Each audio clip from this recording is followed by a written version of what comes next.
From the air, football pitches look so peaceful. Places where people gather to run, kick, sweat, laugh and drink, shout and fight.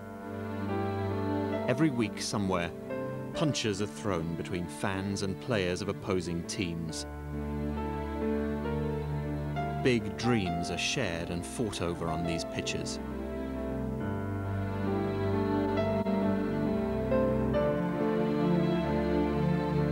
But on the 29th of May 1985, those dreams turned into a deadly nightmare. And this stadium in Belgium, since rebuilt, became a battlefield.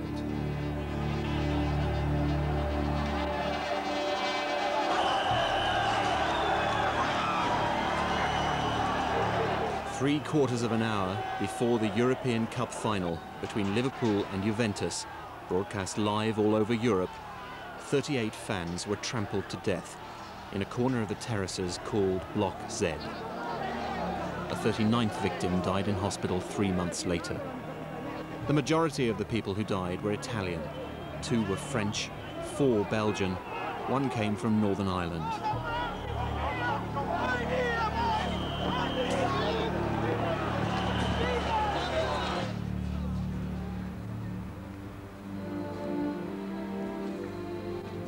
But the fact that close to 40 fans had lost their lives was not enough to stop the match going ahead. Within little more than 2 hours of the deaths, the 1985 European Cup final was played regardless.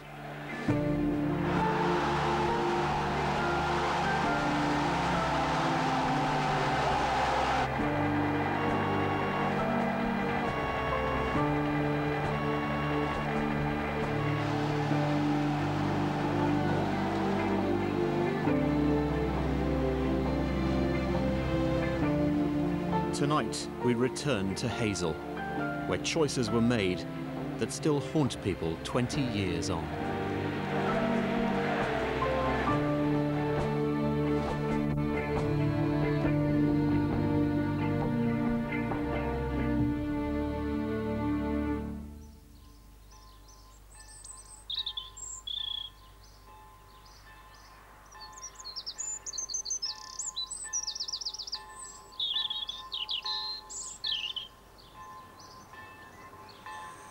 Mrs. Martelli lost her son Franco at Heysel. For 20 years, she's been visiting his grave every day. Franco and his mother both loved football, and so she's tried to keep that love alive.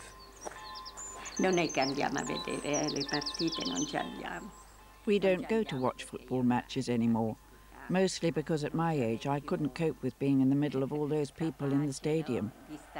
When I watch the game on TV, I'm always nervous. Then when I see them score, I cheer. I'm all happy.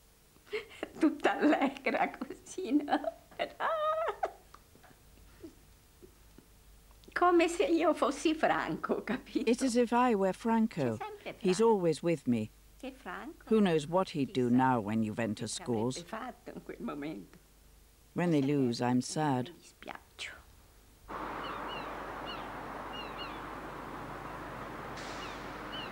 3 years after the tragedy, there was a trial to establish who was responsible for the deaths of 39 people. In the end, a Belgian gendarmerie officer and 2 of the organisers were convicted, but the main culprits, it was decided, were 14 Englishmen. Terry Wilson, now a swimming pool lifeguard, received one of the heaviest sentences, 5 years in prison for manslaughter.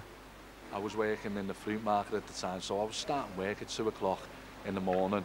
And about 7 o'clock, policemen came in. I was on my forklift, and policemen came in and approached me and were like, are you Terry Wilson? I was like, yeah. And he came up to me and said, we're arresting you for the manslaughter of Mario Ronchi and 38 others. And to be honest, I just laughed at them. I was like, oh, don't be stupid. Manslaughter. All I did was run over, throw a few fists, help our fans out, and manslaughter. Today, Terry Wilson is a born-again Christian. He's made it his mission to stop others making the mistakes he made. Name's Terry. Nice one, thanks very much for coming. You all look lovely. What I'm going to do first, okay, is just tell you a little story out of the Bible. And what I'm going to do is bring my life into it. Terry served 9 months of his 5-year sentence for manslaughter. 20 years on, he feels he's found his forgiveness. Jesus went to the Mount of Olives. The teachers of the law and the Pharisees brought in a woman caught in adultery. In the law, Moses commands us to stone such women. Jesus bent down and started to write on the ground with his finger. If any of you is without sin, let him be the first to throw a stone at her. In total, 39 people died at the Heysel.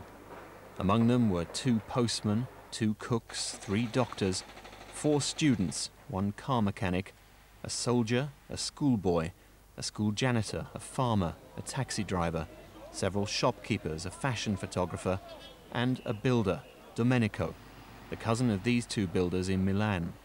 Armando and Danilo Ragazzi were in their early 20s when they went to Heysel. They loved Juventus, as did their cousin Domenico. From the moment I was born and learned that a football was black and white, I've been black and white. Black and white are the colours of Juventus, which has supporters all over Italy. Armando Ragazzi's son Giampaolo dreams of becoming the next Juventus goalkeeper. In '85, Stefano Tacconi was the Juventus goalkeeper.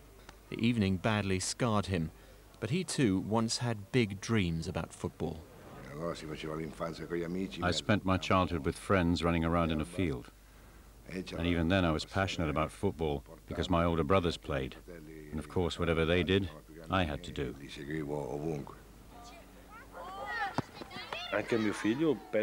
My son's even worse than me. He even cries. I've never cried. He cries whenever they lose. Once Juventus reached the final, our minds were made up. There was no question about it. We had to go. That was that. There might have been 20 of us. Everyone was saying, I'm going to go. In the end, to be safe, I bought 4 tickets. Everyone said, I want to go, I want to go. I came back to the village and the only people I could find to come were Armando and Danilo. I couldn't find anyone to take the 4th ticket. We went to the bar and along came my cousin, Domenico. 20 years after the tragedy, the 3 builders have agreed to return to Brussels.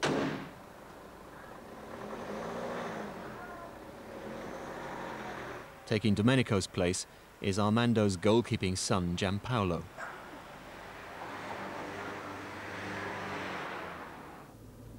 It was a fantastic journey, even though we got hopelessly lost in the middle of Germany. We had no idea how to order boiled eggs. We ended up drawing a chicken on the table.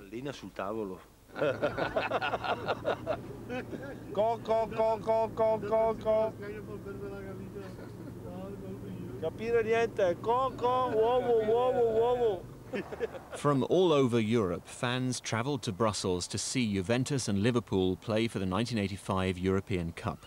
60,000 people, 60,000 individual stories, some of which we retrace tonight. Terry Wilson agreed to travel back, as did British Transport Police officer Ian McGregor.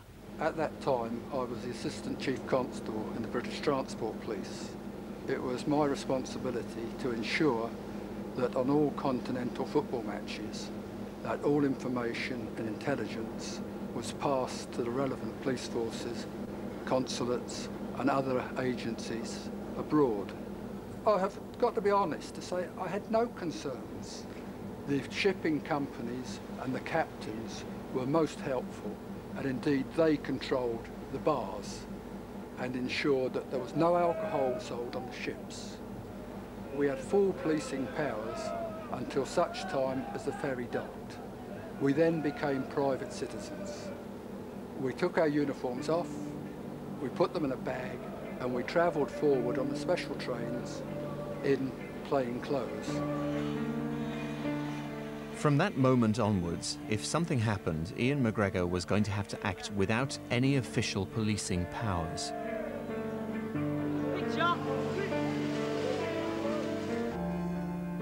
It was early in the morning of Wednesday, the 29th of May, 1985. Former karate champion Tony Chin was the Liverpool Football Club bodyguard. This is the hotel his team stayed in. 20 years on, Tony Chin and Bruce Grobbelaar found its rooms and corridors unchanged. Liverpool felt relaxed. The year before, in 1984, the club had played the European Cup final as well. Bruce Grobbelaar played a defining role in the penalty shootout that decided the game.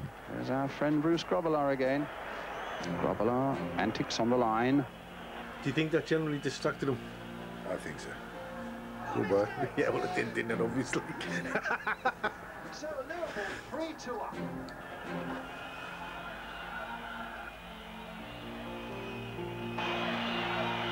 Liverpool are European champions!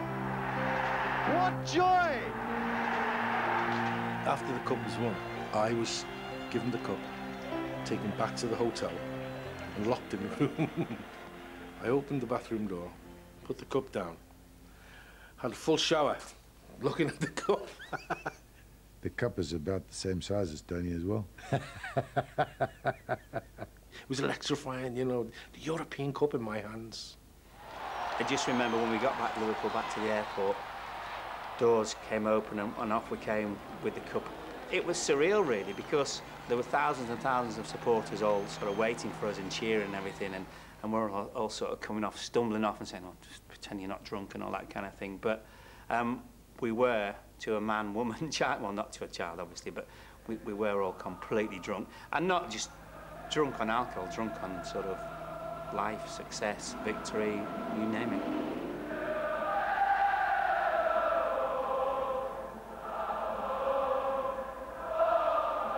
The European Cup is the biggest trophy any club team can win, and Liverpool had won it several times. Their opponents in 1985, Juventus, never. We'd won the UEFA Cup 2 or 3 times and the Cup Winners' Cup about the same number of times. But that one was missing from the club's trophy cabinet, from Juventus's CV. sportivo della società di Juventus.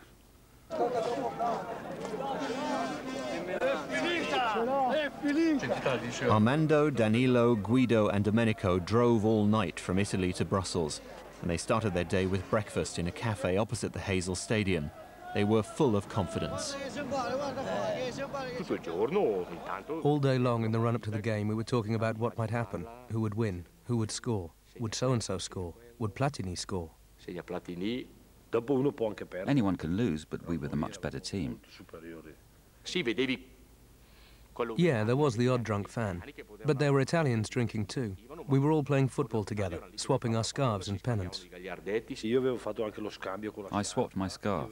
I gave mine to a Liverpool fan and he gave me his.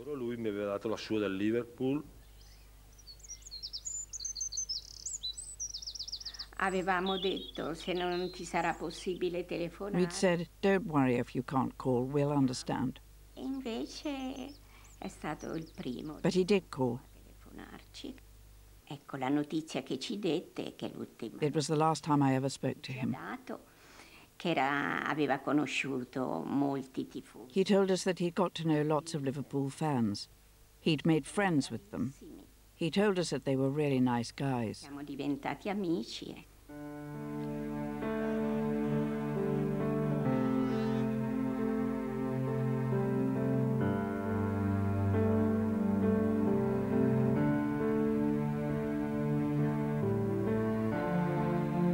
The Heysel Stadium on the outskirts of the Belgian capital was completely rebuilt after the disaster, but the layout has remained the same, with a track around the pitch and the same gate next to Block Z, where 39 people died, all recognizable to those coming back, like marketing man Keith Cooper. In 1985, I was working for the company ISL, sports marketing company. And we were responsible at that time for all the sponsorship in and around, amongst other things, the European Cup finals, which at that time still meant primarily, in sponsorship terms, the installation of the advertising boards around the pitch, to make sure with my colleagues that these boards were in place for the maximum exposure on television during the game. Guy van Biesen was the head of the stadium workers. We were obviously very concerned to make sure all aspects of the stadium, the pitch, the lines, the loudspeakers and the PA system were in perfect condition. Especially since the game was going to be televised across Europe, possibly even worldwide.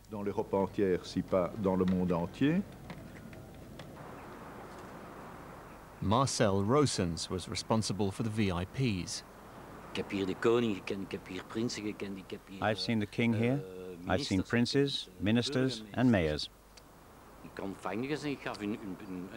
It was my job to welcome them and to give them a little card with their VIP seat number and to show them to their seat.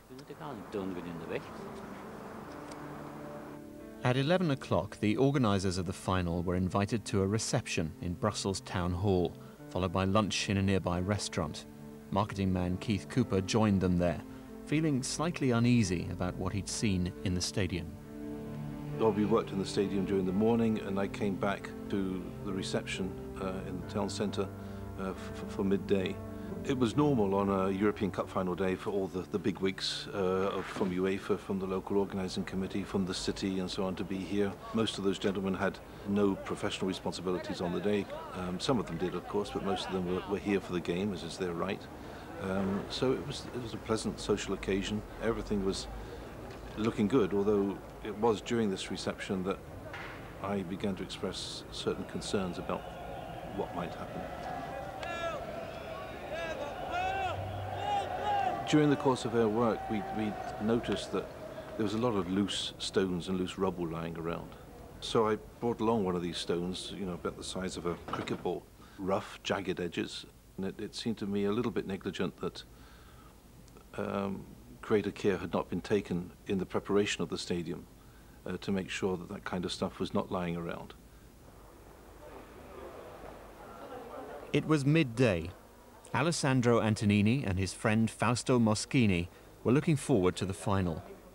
It was beautiful sunny weather, and with their wives they were enjoying a wander around the centre of town. Fausto and I had been away together before, but that was the first time we'd been to a football match together. He really wasn't as much of a Juventus fan as I was. I tried to make him understand that it's one thing to watch a game on television, but quite another to experience it live in the stadium.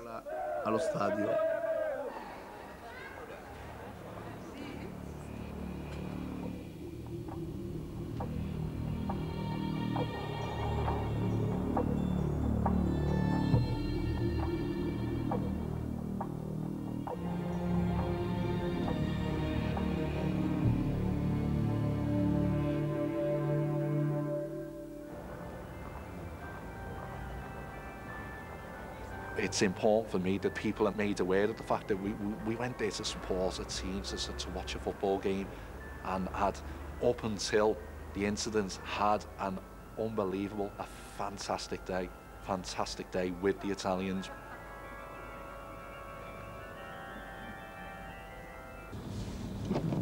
Huguette Bruant, the daughter of the mayor of Brussels at the time, accompanied her father to the stadium after he'd picked her up from home at about 5. In the late afternoon, I did my makeup and got dressed up because it was a really big evening for me. I was only 25 then. When my father came home from the city hall, he told my mother and me there had already been incidents in town.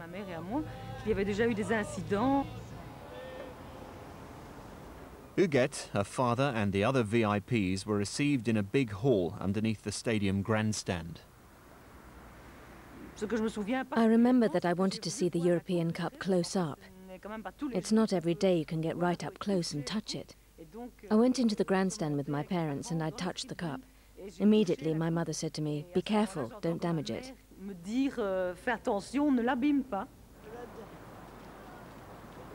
The stadium gates opened at 5 o'clock, more than 3 hours before kick-off. The ragazzis were among the first to enter.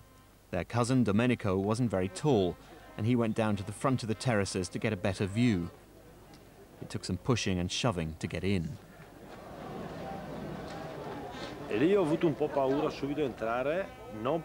was a little worried, not because of the Liverpool fans, but because of some of our own. The entry to the stadium was through a tiny door, and people were jostling to get in ahead of the crowd.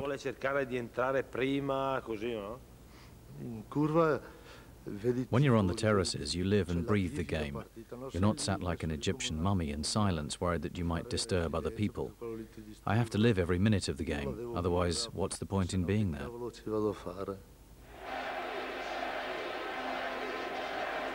The south side of the Heysel Stadium was reserved for Italian fans.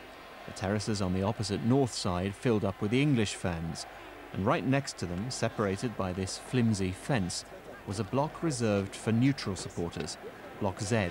This is the block the ragazzis had tickets for. Entering the stadium was a rather chaotic affair. Fans from both sides tried to get in any way they could. Mrs. Martelli's son Franco was also in Block Z. When, after 20 years, Alessandro and his wife Tiziana, Fausto and his wife Antonella returned to Heysel, they find it filled with ghosts. Back then, the stadium didn't look as pristine as today. There were loose bits of cement, soil and sand on the ground. The stadium was falling apart at the seams. But you get carried away by the euphoria, and we decided to stay. When the scuffles first started, they were worried and said, "Don't you think this is dangerous? Surely we should get out of here." But I had been to more matches than they had and was less concerned by what was happening. I tried to reassure them, saying, "No, no, this is what fans usually do. You'll see, it'll all calm down soon." You know, of course, that the hooligans have this bad reputation, but you can't help believing that they won't live up to that reputation, that in the end they'll behave properly.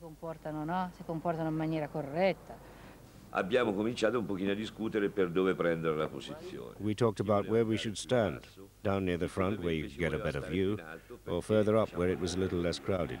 That's where I went. After a couple of minutes, the others all came up to where I was. That's what saved us all. Very quickly, the stadium filled up with Liverpool fans, but most of all with Juventus supporters, who seemed to dominate the ground. I just wasn't prepared for what I saw. I've been to football matches at Wembley, Liverpool, Glasgow, but I have never seen anything like this. The atmosphere was electric. There were banners, there was colours, there was drums beating, and massive cries going up from the crowd of Juve, Juve.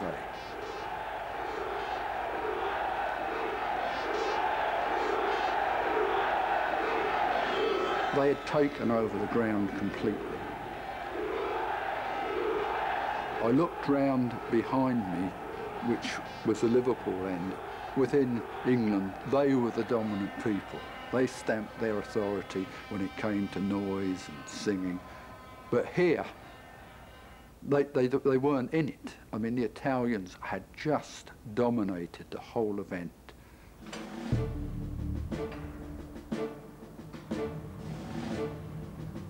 "6:15, 2 hours before kick-off. The Juventus players had now arrived at the stadium as well. We were sure we were going to win the match because we were a great team. Of course, we were playing one of the best teams in the world, but we felt they were coming to the end of their era at the top, and ours was just getting started.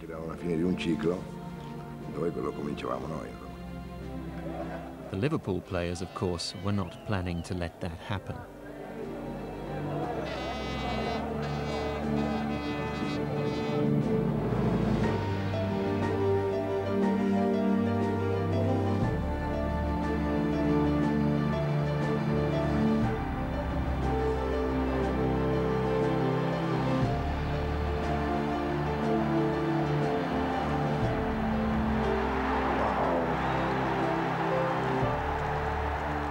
man with the bruises, no sprout. Big one at the back. We didn't feel so much adrenaline until we got about here. And we came over, getting the buzz. And then we got the buzz, yeah, because our fans were all here. I was just all over, all over, buzzing all over. We gave them a big clap, the noise was pushing you back, wasn't it? And it was brilliant. Yeah. And it was just in this corner there where all the fans were.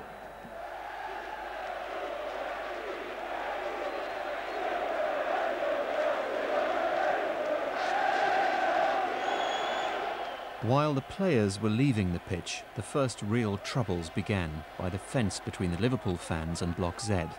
It was 6:30. A combination of factors turned a potentially minor incident into a disaster. The flimsiness of the fence, the dilapidated state of the terraces where big stones were easy to pick up, the lack of training of the security forces on duty. The Pope had visited Belgium earlier that month, and many experienced officers were on leave. It all proved a deadly mix. Commander Robert Bernard was the head of the gendarmerie at the time. The Belgian gendarmerie had specially trained units to maintain public order, but they had done a great deal of overtime during the Pope's visit earlier that month. The squadron with responsibility for Block Z was what we would call a third-class squadron, what the French would call the bottom of the basket. The squadron was made up of older gendarmes who had much less training. And of course that was the squadron stationed by Block Z, right where the tragic events unfolded.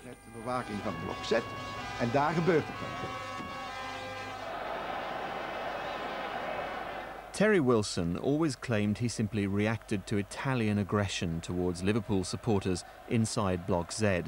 20 years later, he stands by that story.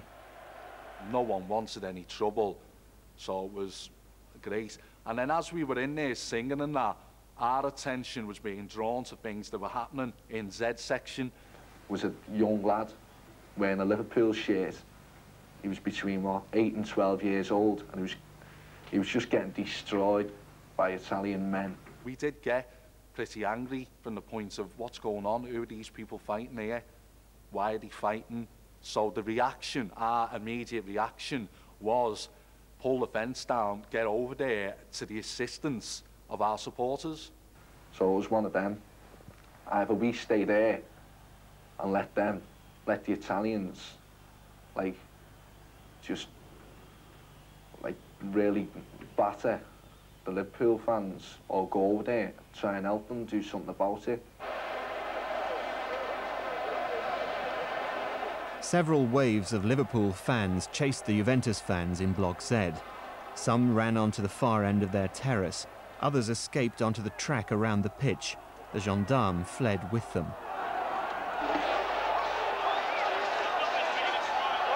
A day of celebrations was fast unraveling.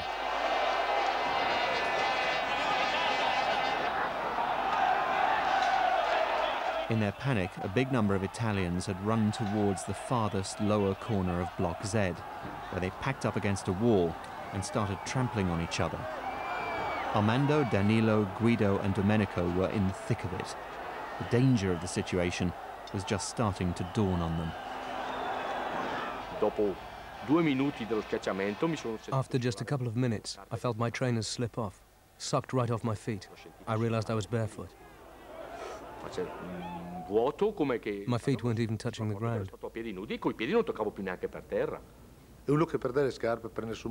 Your shoes don't just come off for no reason. We were packed in so tightly together, like sardines, you couldn't move a muscle. That's how it was. You didn't even have the time to think. You don't think about anything in that situation. I couldn't think about anything. You just think everyone's going to spread out soon and everything will get back to normal.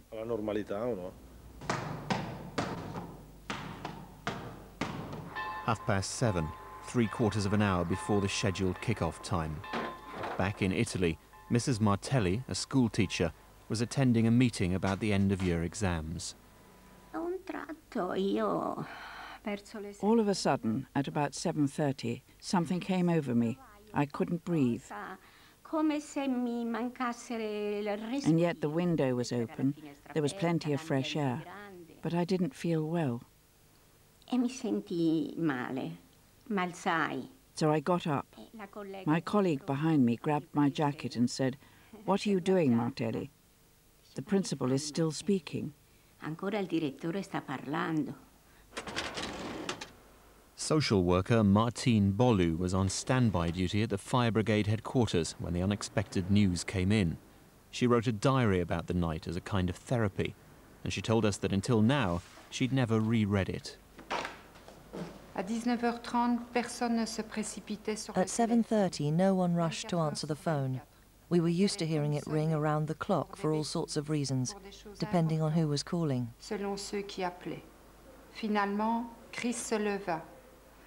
Finally, Chris got up, not out of a particular desire, but simply because she was the person sitting closest to the door. And unexpectedly, she screams. She repeats herself once, twice, 3 times. She says, but that's impossible. We all say the same thing. It must be a joke. We ask if she's sure. See for yourselves, she says. Just turn on the radio, the television.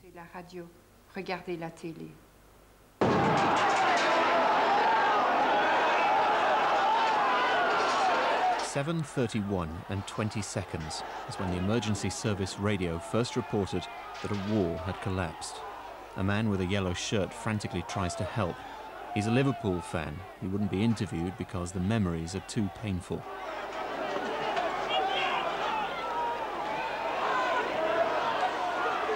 Contrary to what was assumed that night, and what is often still assumed, it wasn't the collapse of the wall that caused the 39 deaths. The collapse actually released pressure and allowed fans trapped up against the wall to escape. The dead died from suffocation. They lost their balance in the pushing and shoving, fell, and were trampled by the others.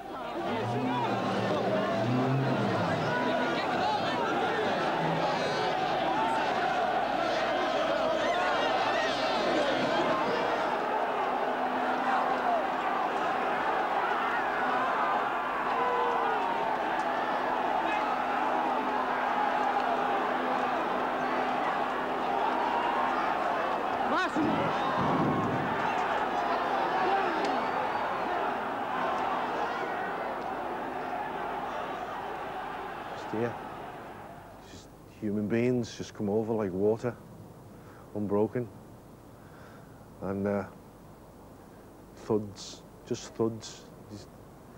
They made a noise, but you know, it's just a quiet noise, but the screaming. Seconds seemed like hours, while the disorganized police and gendarmerie struggled to intervene in any coherent way.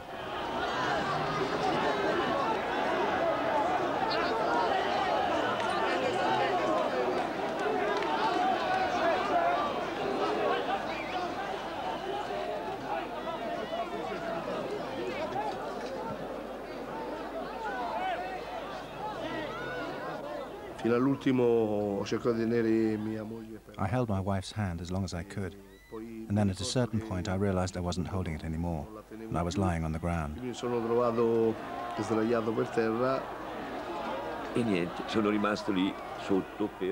I was stuck under there for 3, 4, 5, 10 minutes. I couldn't tell you exactly, because the minutes felt like an eternity.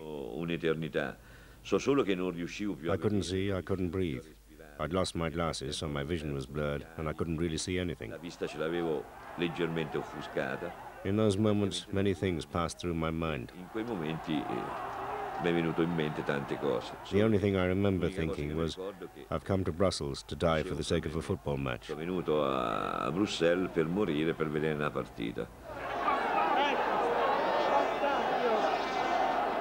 50 meters from Block Z, in the VIP hall, a reception was underway. Marcel Roosens and his VIPs were totally unaware of what was happening. A couple of minutes before the game was due to start, a whole group of guests from the European Union still hadn't arrived.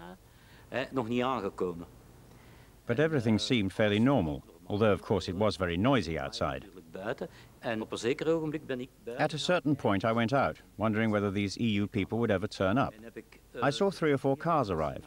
I thought, there they are. But they had barely pulled up when they left again. I couldn't understand what was happening. And just then, people started to come running down the stairs, from the grandstand into this hall, people I didn't recognize. They were fleeing from Block Z. The chaos on the terraces was spreading. Fans from Block Z burst into the VIP hall. The Italian minister, Gianni de Michelis, saw it happening.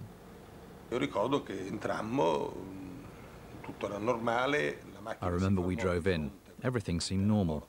The car stopped right in front of the entrance to the VIP hall. I got out. Suddenly, a crowd of people came running towards me. They stopped me, shouting, "Minister, help us." It was just awful. There were a lot of them, traumatized, and some covered in blood.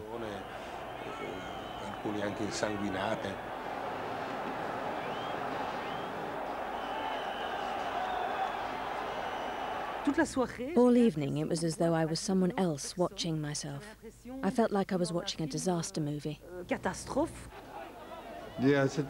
the time, I was vice president of the European Commission. I was invited to the European Cup final, and I in turn had invited Henry Kissinger, the former American Secretary of State. I immediately phoned him from my car to say, "Listen, there's going to be a delay. You should wait in the hotel until I phone you again." Etienne d'Avignon was the owner of one of the very first mobile phones, a car phone. In the stadium, just a few fixed telephone lines were available. On top of this, the police and the gendarmerie radios weren't working properly. The lack of communication added to the confusion. A few minutes afterwards, some police officers came and told my father that there were already people dead in Block Z. And so the two of them went straight to Block Z to see what was happening.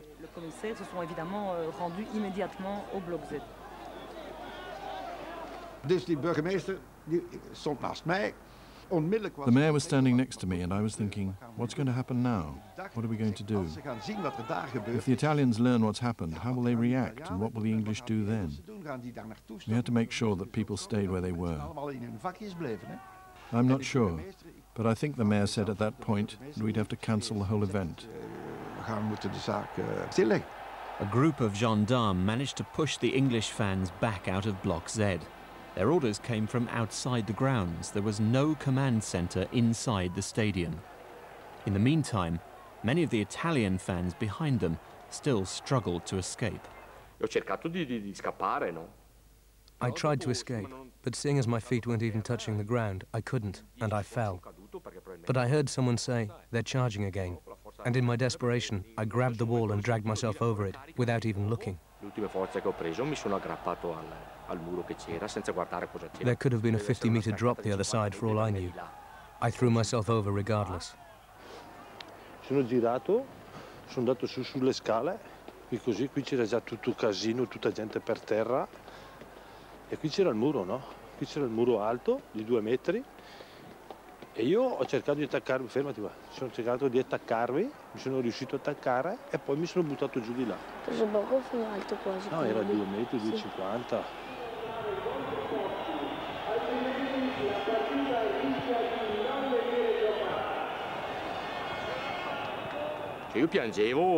I was crying, I think from the fear, what I'd been through. I felt like I had a fever. It was all overwhelming. But because you have to, you manage to pull yourself together.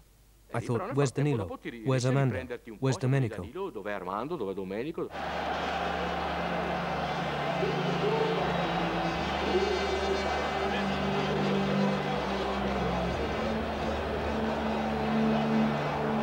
Guido, Armando and Danilo managed to escape, but without their cousin Domenico. They had to try to find him. But where?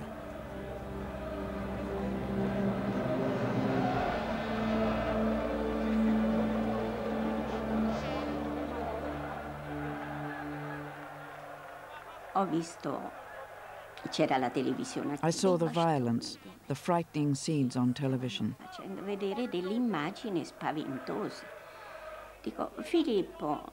I asked Filippo, have you changed the channel? I'm seeing pictures which are nothing to do with Juventus, which can't be coming from Brussels.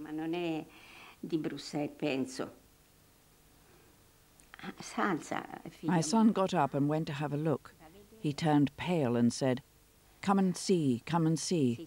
It is the stadium. My heart started racing. My husband and I were standing next to each other. I fell to my knees. I thought I would die.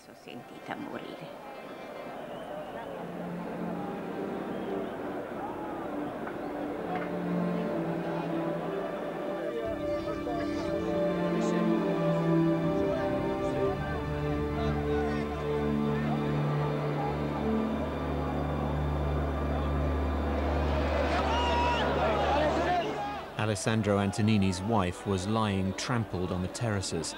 His friend Fausto thought she was dead. But Alessandro decided not to give up just yet.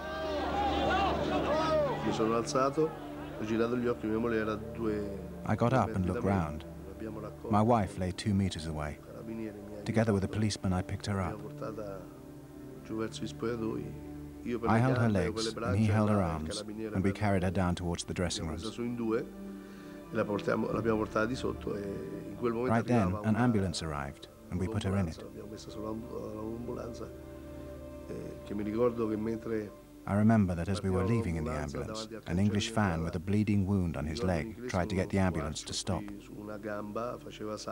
I grabbed the driver by the throat and said, if you stop, I'll kill you.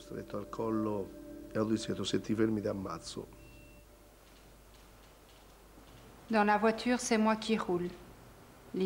driving the car. My colleagues put on their uniforms, yellow jackets. They prepare their notepads and pens, their pages, go over the list of hospitals. We pass through 3 checkpoints. At first, we don't see anything unusual. But then comes the shock and disgust. We want to throw up and run away, to go back 5 seconds in time. 5 seconds so that we never have to see those scenes that will haunt us forever. Et ne pas revoir la scène qui restera à jamais ancrée dans nos mémoires.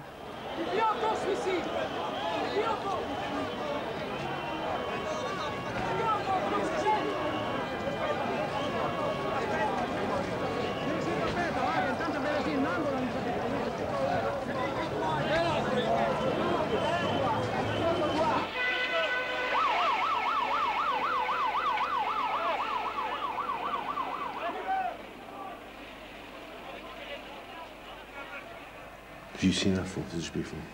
Mm-hmm. No, that footage, no. No, I've seen this before. Those trapped in the crowd had no choice but to try to escape and survive. But the bystanders had a decision to make. Players, officials, press, cameramen. Should they continue with their work or try to intervene? Most European TV channels began their live broadcast of the final at 8 o'clock that evening. Instead of commenting on a football game, reporters found themselves giving out the death toll. Italian commentators were begged to broadcast the names of fans who wanted to let their family know that they were all right. Some radio commentators obliged, but Italian television refused, for fear that names not given would cause too much distress. People's instinctive reactions are something they look back on uneasily. My first reaction was get your coat off and get in there and help. And since I've thought perhaps I was callous, but I thought, no, you can't, you're not going to do anything. You're in an Italian area, and so get out from where you're only going to cause provocation. Do something positive, do something useful. This match cannot be played. The stadium's got to be evacuated. And we have got to get the English supporters out of Brussels as soon as we possibly can, because the Belgians had enough on their hands.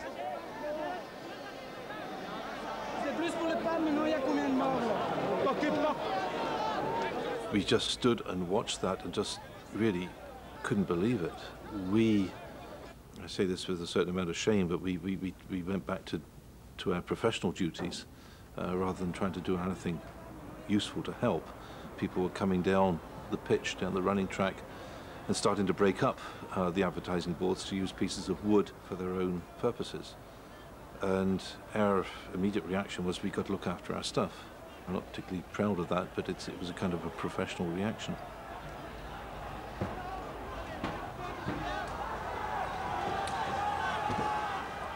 My job was to look after the players and the squad, so I pulled myself back out of it.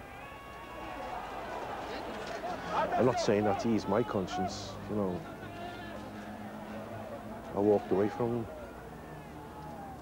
because I had a job to do. Decision I don't want again. Just don't want that decision again ever. You know.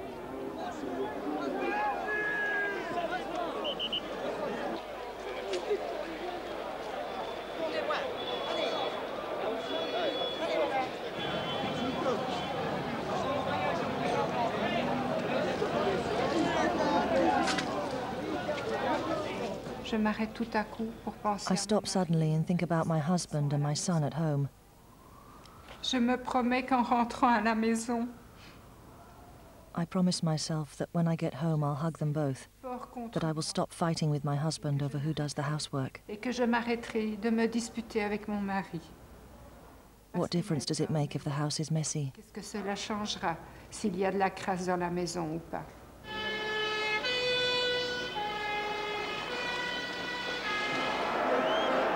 Elsewhere in the stadium, reconciliation was not a priority. Revenge was. Juventus supporters from Block Z had sought refuge with the Italian fans at the other end of the stadium. Rumours spread like wildfire and triggered a violent response.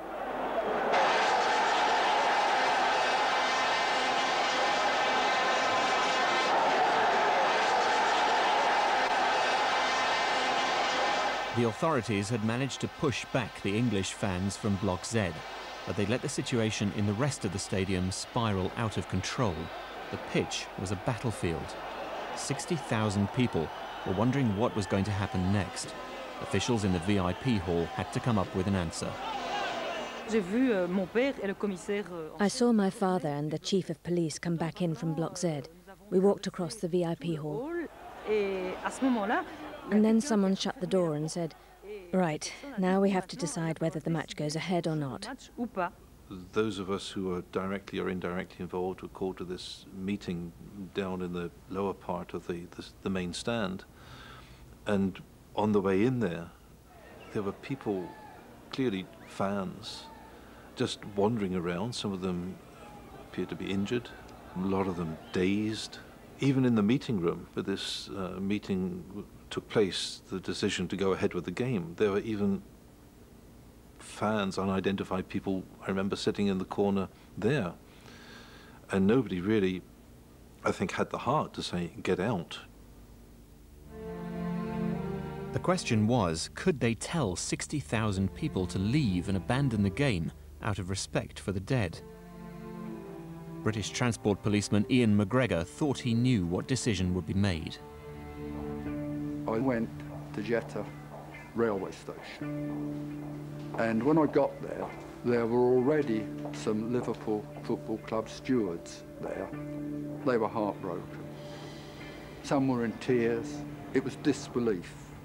I was expecting within an hour that the stadium would be evacuated and that we'd have coachload after coachload of supporters brought to the station.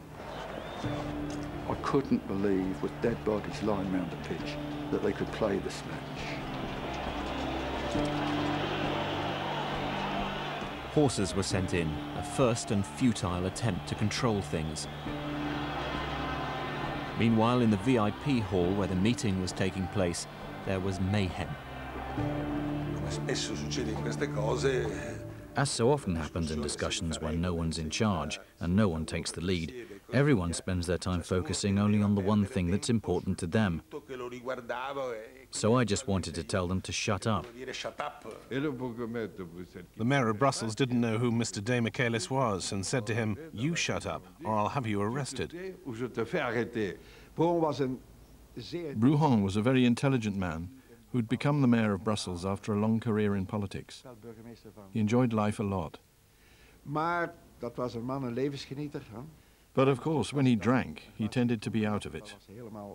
That evening, though I don't like to say it, he was out of it.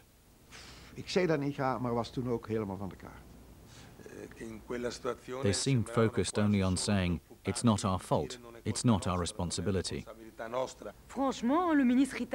The Italian minister, I can fully understand he was worried that he'd be criticised for letting the match go ahead. He was afraid of the consequences of the decision that had to be made. Obviously, he was moved because the majority of victims were Italian, but more importantly, he was the only member of the Italian government there, and he didn't want to end up in trouble. Everyone was agitated, very agitated. They were all speaking loudly, ignoring one another, and jumping from one conversation to the next.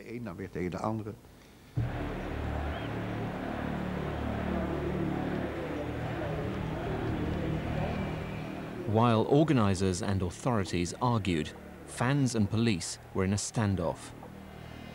Hidden from the cameras, the two teams were waiting in their dressing rooms. Remember the tunnel just being through there, so you come into the dressing room here, and I was in the corner over here. And there were two benches in the middle. And the first thing that we heard is someone came in our dressing room and said, "Stay in the dressing room because there's something happened." So inquisitive as I am, I go to the door, and that's where all the commotion started, and people coming past. The Italians, Scousers crying, saying that there's people that have been killed and they don't know what to do. And they asked for water, anything, towels. Some people came past, obviously angry, but we were the Liverpool side and started, spitting at us and abusing us. Then we were told, get back in the dressing room.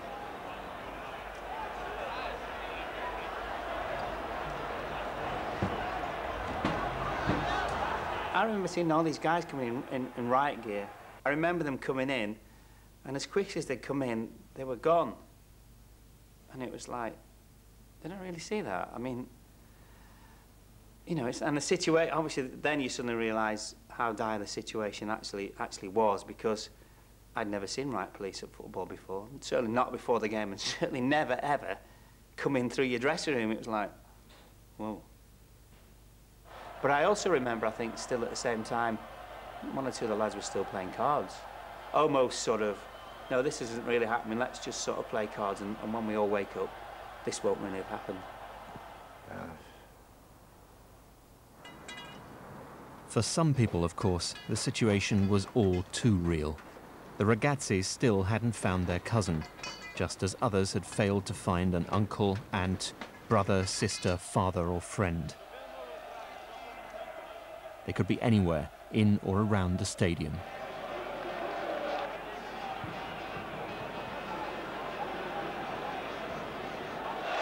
The Liverpool manager, Joe Fagan, wearing number 13, had told his players to stay inside, but he went out and talked to the fans.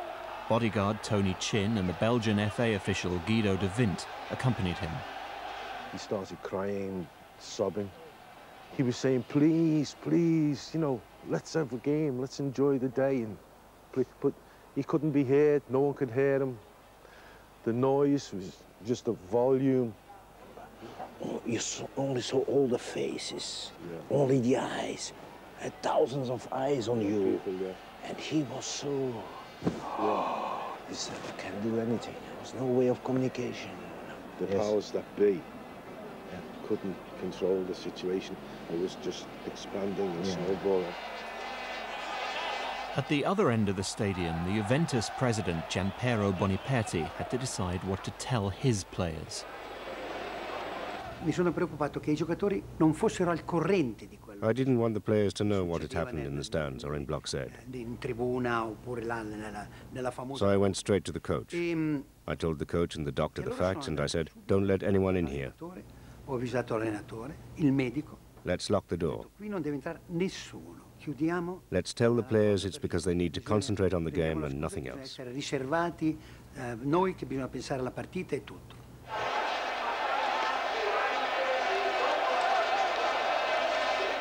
Boniperti's plan was less than successful.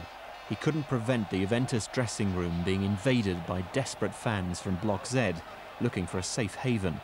Distressed themselves, the players decided to go out and try to calm the Italian crowd.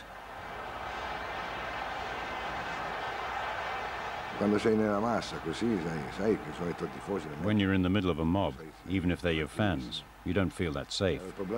We were trying to get them to behave. Look, there I am in the blue. You could hardly go out and tell the ultras 30 people have died. That would only have made them angrier.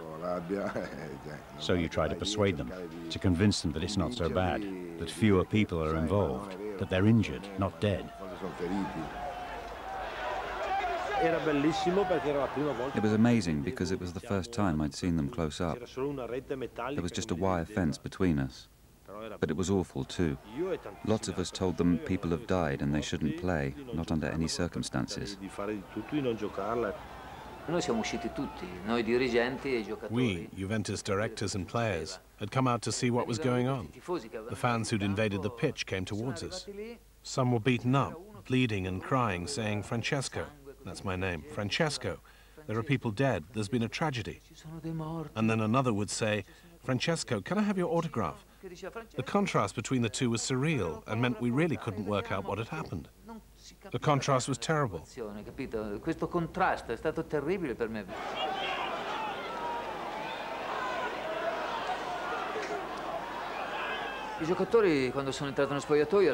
When I went back into the dressing room, some of the players were sitting head in hands crying. Some were being sick. Some had already taken a shower and were ready to leave. Psychologically, they just weren't up to playing. Information was crucial that evening. Even 20 years later, it's difficult to find out exactly who knew what. Police communication records show that half an hour after the tragedy, 16 dead had been counted. An hour later, the death toll had risen to 35. Eventually, that number would increase to 38 on the night itself, and 39 in total.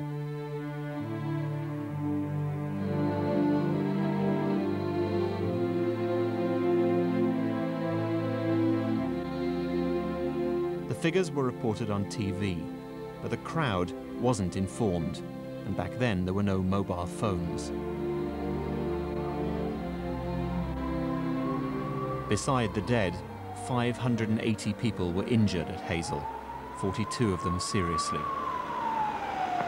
They were taken to at least 9 local hospitals by ambulance, taxi, and private car.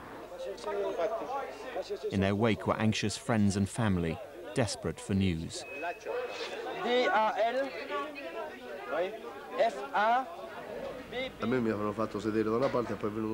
They made me sit down, and a doctor examined me. My lips and my tongue were black, and I couldn't speak. He explained my wife's condition. She was in a coma. The first thing was to bring her out of the coma, and then they'd be able to establish how long her brain had been deprived of oxygen, and whether there was any brain damage. I was alone in this sea of desperate people. People were coming and going, some wounded, others unable to get through to relatives at home in Italy, and people who didn't know how bad their friends' injuries were. I remember an English guy who came in calling the Italians animals. Fortunately for him, one of the hospital doctors took him away quickly.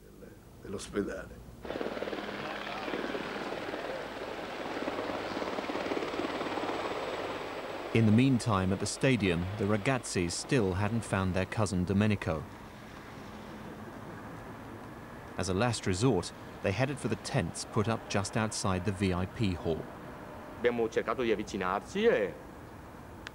We tried to get near, but the police chased us off because they thought we were looters, trying to steal from the dead. So we told Danilo to go up to the policeman and distract him, and Armando and I went round the back of the tent.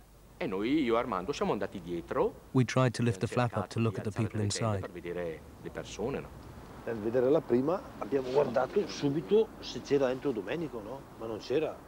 Allora ci è venuto su un po' il coso, ho detto magari è vivo ancora. Invece hanno montato un'altra tenda. Nel montare un'altra tenda, lo zio Danilo era già entrato di qua o no? Era già entrato e ha visto che c'era lì dentro. Allora dopo noi ci siamo abbracciati tutti e tre, abbiamo pianto, no? Perché era lì per terra morto. I recognized him by his shoes. There were a couple of bodies on top of him, but it was him. Siamo abbracciati e piangevamo tutti. We all hugged each other and cried. Remember that 20 years ago, I was 21, my brother was 23, and Guido was 26.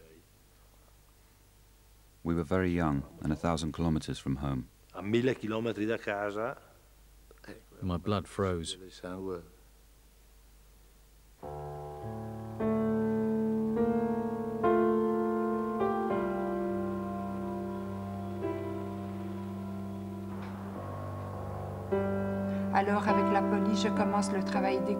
With the police, I start the horrendous job of going through the dead people's pockets to find their passports.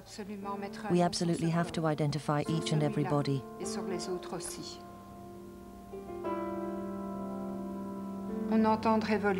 I could hear a pin drop.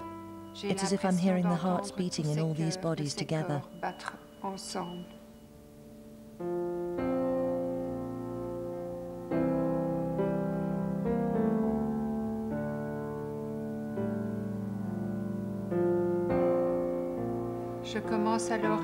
I start making up stories. When I read a name out loud, I imagine the victim's life. I find a restaurant bill in the pocket of one man. It's from today. You can tell he enjoyed eating. He has a big stomach. Or rather, he had a big stomach.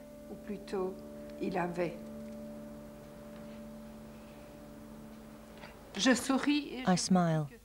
They're not dead. It's just a joke.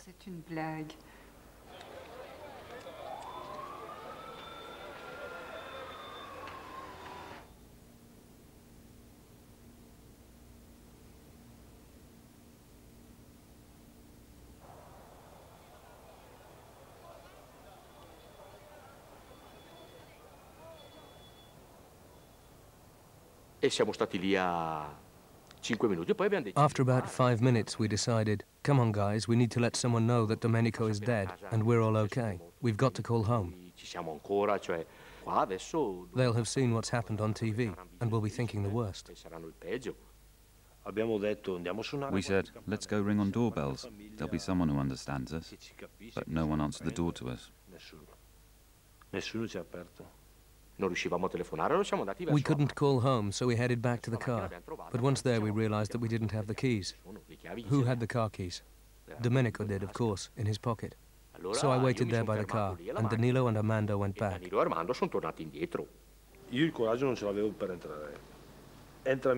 I couldn't bring myself to go back in, so my brother went, but the police stopped him and told him in their language that he couldn't go in. My brother tried to explain. Keys, car keys. My brother went in, got the keys. I don't know if he kissed Domenico goodbye. He came out with the keys, and then we headed back to the car. They were loading the dead to take them to the morgue.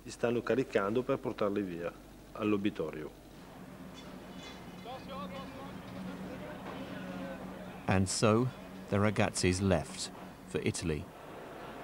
And still, at the stadium, no decision had been taken, and all logic seemed to have disappeared. It was chaos.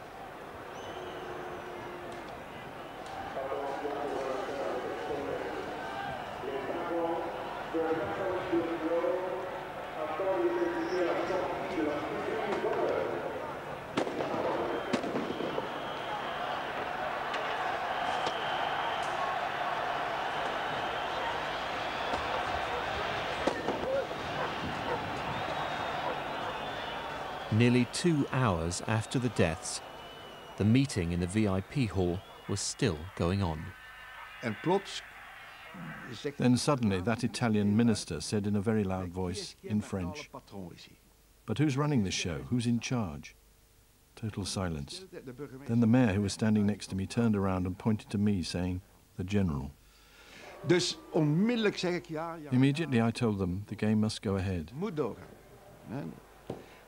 And I added, "You'll have to give me the time to bring in extra troops." They agreed. And so the game went ahead.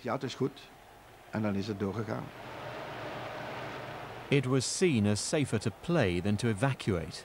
At last, a decision had been made, or so it appeared. The Juventus players had been waiting in the dressing room for what seemed like ages, when manager Morini was asked to go to the meeting and find out what was happening.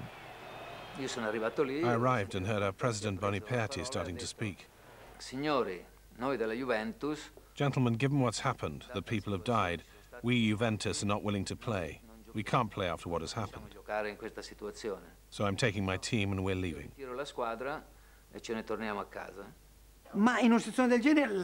In a situation like that, instinct takes over. You think, we just can't play, we should postpone. It's not an easy decision to make. The Italians in the meeting never really agreed to go ahead with the game, but the others insisted. The final had to be played, for security reasons. So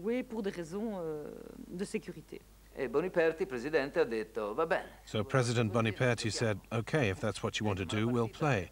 But is it a real game? Will it count?" And the Liverpool people said, "If we play, we want it to be for real." And the heads of UEFA said, "Yes, whatever the result is, it counts." I got the impression that the two club presidents, how can I say this, were more concerned with the match result, with who was going to win, than with the tragedy.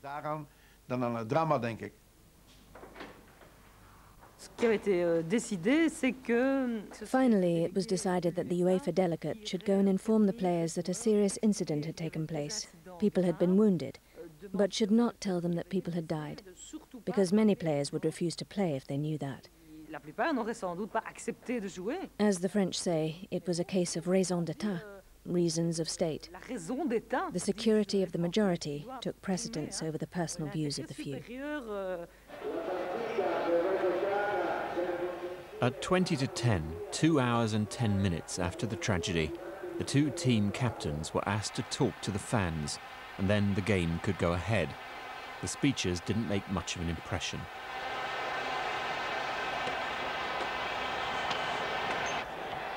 Guido de Vint of the Belgian FA escorted the Liverpool captain Phil Neal to the tannoy. I left the dressing room with the Liverpool captain. He didn't know anything, he hadn't seen anything, he'd been shut in all evening. We went outside and he was overwhelmed. He couldn't believe what he was seeing. It was a battlefield. He thought there was a war going on. He was so scared that he asked if he could hold my hand.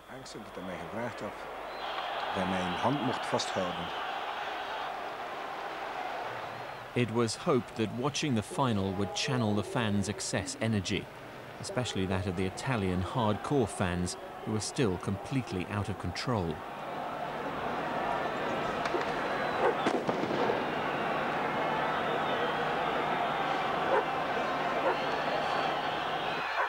Back in Italy, Mrs. Martelli kept watching television in the hope of recognizing her son somewhere in the crowd. Once it had been decided to play the final, broadcasters had a new dilemma of whether or not to show it. Most did. German television didn't. Das ZDF hat sich entschieden, dieses Spiel nicht zu übertragen. Ein Spiel, das, so glaube ich, nur noch einen einzigen Zweck hat, nicht mehr einen Europacup auszuspielen, sondern eine neue schlimme Massenhysterie zu verhindern, die Stimmung, so gut es geht, zu beschwichtigen. At 10:15, 2 hours and 15 minutes after the collapse of the wall, the two teams came back onto the pitch. I think if you're brought up in the right way and the chief of police says, actually, you have to do this, I think, you know, 99% of the public go, right, we have to do this. I think if we'd been a bit stronger and said, well, actually, no, but if he's saying we've got to play and Juventus are saying they're going to play, then we should play. But I think now you kind of think, well, actually, hold on a minute, that was complete rubbish. We should have just, like, abandoned the game and just gone home. Yeah, you could have said that. I could have said that I didn't want to play. But then in the consequences, what would have happened to me if that had happened? You are owned by them, so therefore, whatever they say, you know, you have to abide by. In today's standards, I could have just said, no, I don't want to play.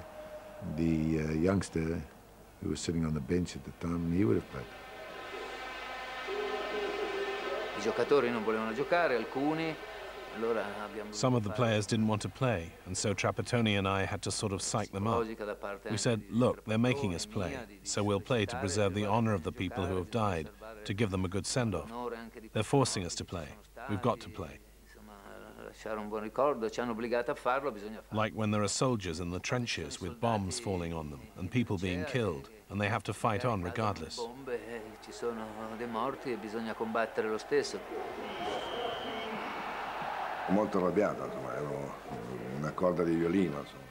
I was very angry, a coiled spring. Ironically, I played the game of my life, maybe because I was so angry and focused. I wanted to prove something to the fans, to win for them. Clearly, if you're going to play, you play to the death, not for the cup itself, but for those fans who died so pointlessly. At least, if they were up in heaven, they would have seen the game.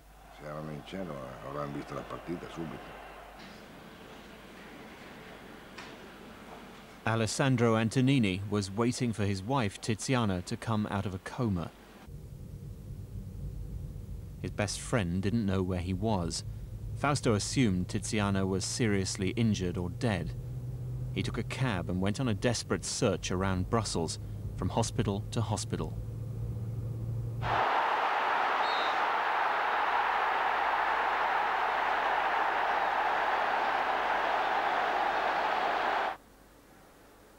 I was amazed that Franco hadn't called to calm us down. Why was that? Paolo had gone to bed. I went to bed with him to reassure him. But after a while, very quietly, I came back to the phone. The first call, I started by calling his friends at their hotel. I said, please don't leave before you find him, please. They said, Madam, we've already checked all the hospitals. At that point, the stress hit me. I know I passed out.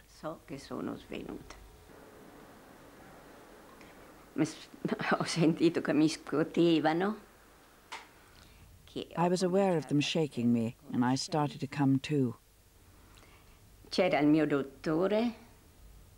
My doctor was there, and our priest, Don Angelo. And then, without any words, no one said a thing. I knew for sure what I had feared from the very start.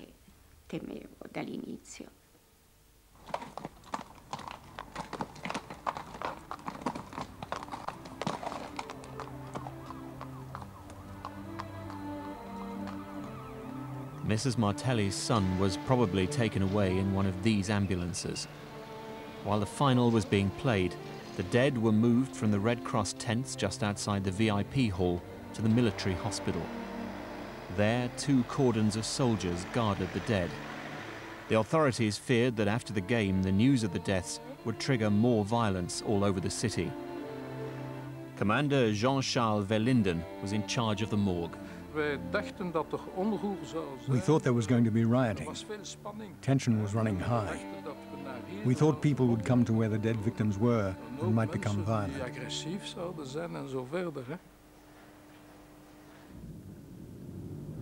Fausto Moschini arrived at the military hospital after he'd tried at least 8 other hospitals. If his friend's wife Tiziana had been brought here, then it was almost certain she was dead.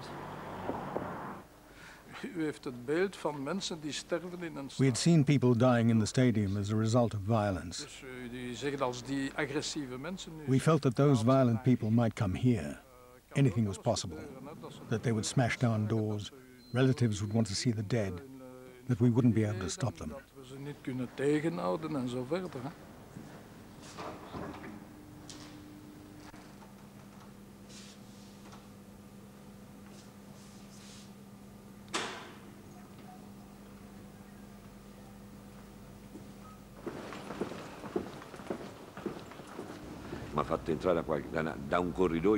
I came in down a long corridor and I didn't really know what to expect.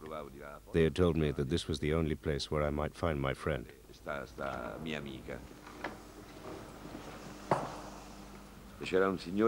was a gentleman who had brought me down here who had told me, unfortunately, we haven't completed the list yet. You'll have to look at them yourself. I assumed there would be 2 or 3 bodies, but when he opened the door, I just saw so many bodies. It was here.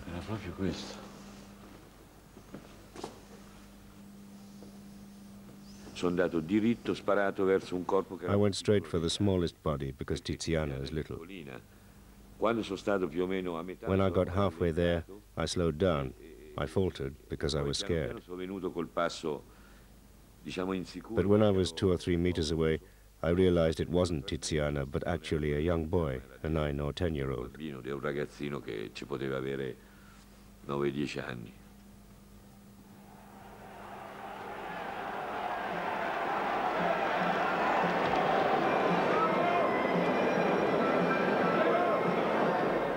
In the stadium, the first half ended 0-0. Music was played. 3 hours after the wall in Block Z had collapsed, a list of missing persons was read out over the PA.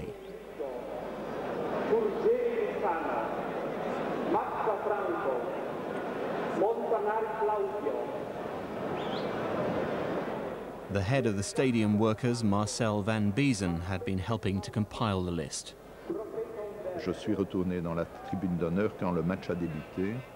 I went back to the VIP stand once the game had kicked off, and I ended up next to an Italian supporter who was cheering. I took a closer look at him.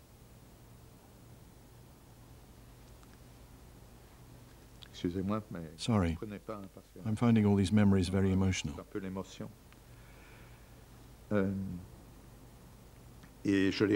I looked at him and saw that he had no shoes on and was covered in blood, and yet he was cheering on his team.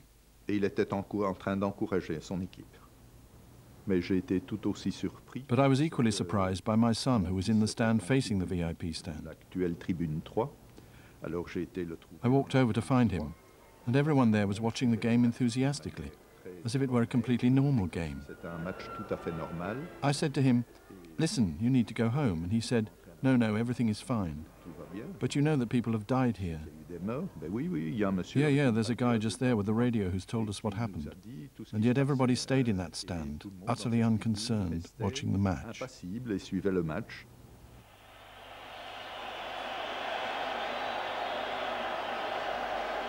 I feel that if a proper announcement had been made saying some of your friends and your colleagues have been very seriously injured, have been killed, as a mark of respect, we cannot play the match. Please will you leave the stadium in a quiet and orderly fashion. I believe that would have happened. In my opinion, it was essential to play because of the immediate circumstances. But I think it was also important in the longer term to show that the European club competitions were very strong. It was important to retain a sense of continuity, to turn that page in that respect so quickly and show that the game had a strong future.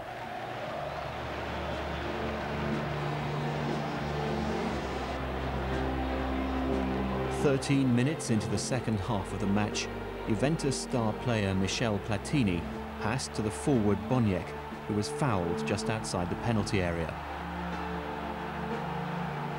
The referee decided to give Juventus a penalty. Which way he tackles it? Which way he tackles it? Head there? 1, 2, 3, now. Yeah. Outside the area? Yeah. Yeah. I thought, well, this is it. They're trying to cheat us on a penalty, yeah, which was never a penalty. I'm going to do my best to stop this because that is just wrong. I got a rush of adrenaline wanting to save this penalty. When Platini, one of the best footballers in the world, steps up and has got a penalty to take against you, you want to do your best. It's him or you. Now you could make a huge name for yourself saving a penalty for Platini. He didn't.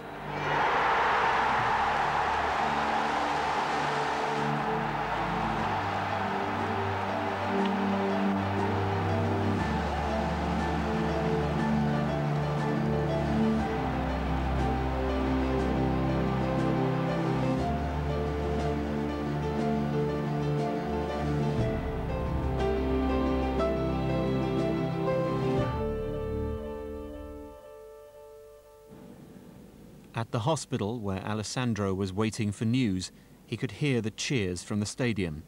If his glasses hadn't been broken during the crush, he could have seen the stadium lights. As it was, he could barely see the taxi arriving with his friend Fausto. He called over a doctor and told him that he was also a doctor, and they went in. One of the lenses of my glasses was broken, I remember. He came out and said, "Let's go and see your wife."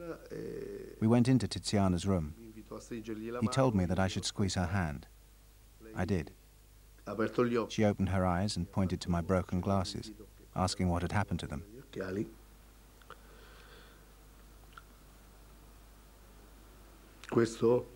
This showed that there was no brain damage from the coma. Non aveva avuto danni al cervello, che era uscita dal coma, e quindi 3.5 hours after 38 fans died on the terraces, Juventus beat Liverpool 1-0 and won the European Cup final for the first time in the club's history.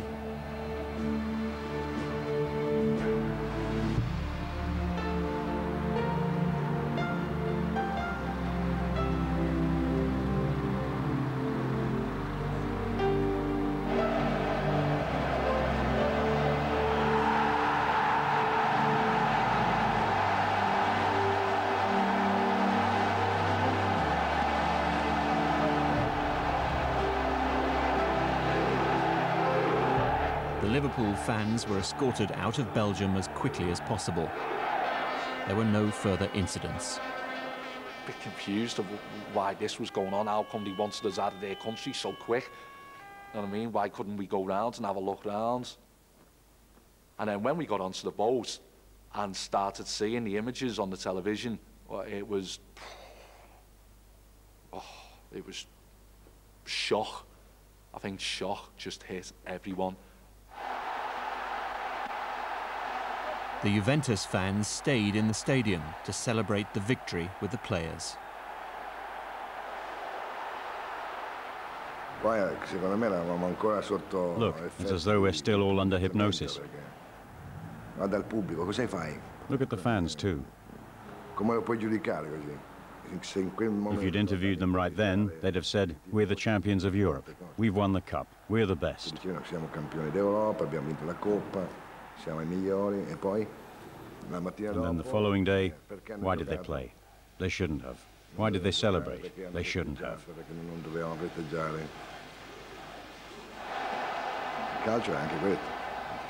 That's what football is all about. You go out and play and you forget about everything but football for 90 minutes.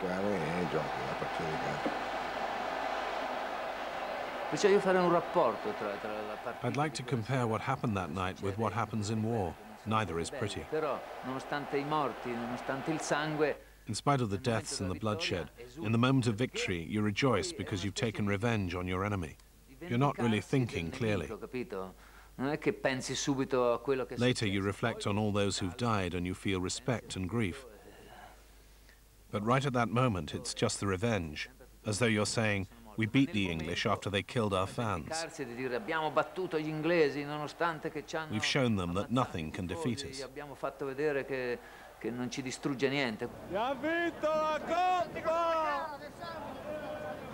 Inglesi animali! Bastardi! Assassini! They go on and on about these so-called hooligans. But really, as individuals, they're no different from us. And all together in a group, running wild, they're just like us too. We're all the same. If anything, we're worse than they are. We've all, well, not all, but a lot of people, myself included, have got short fuses and can react emotionally rather than thinking about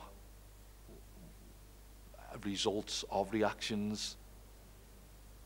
So yeah, as much as I can, I'd never put myself in a position in any walk of life, hopefully, where I'd be involved in any type of conflict, and like to think that I'd be able to walk away from it.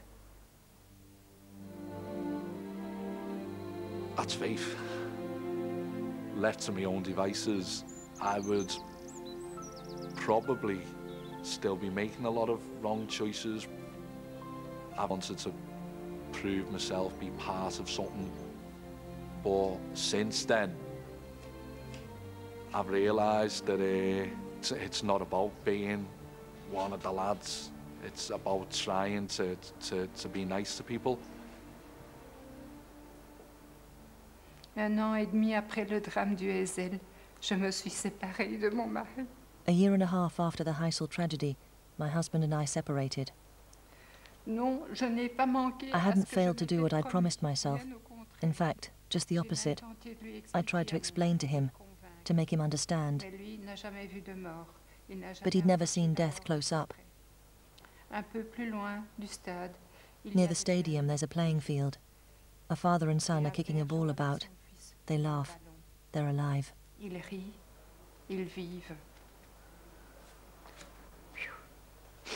My God. There will be people in Italy now who will forever hold the nose up, you know, to an English person, let alone a Liverpool person. Absolutely. I know that. And that's where we lose.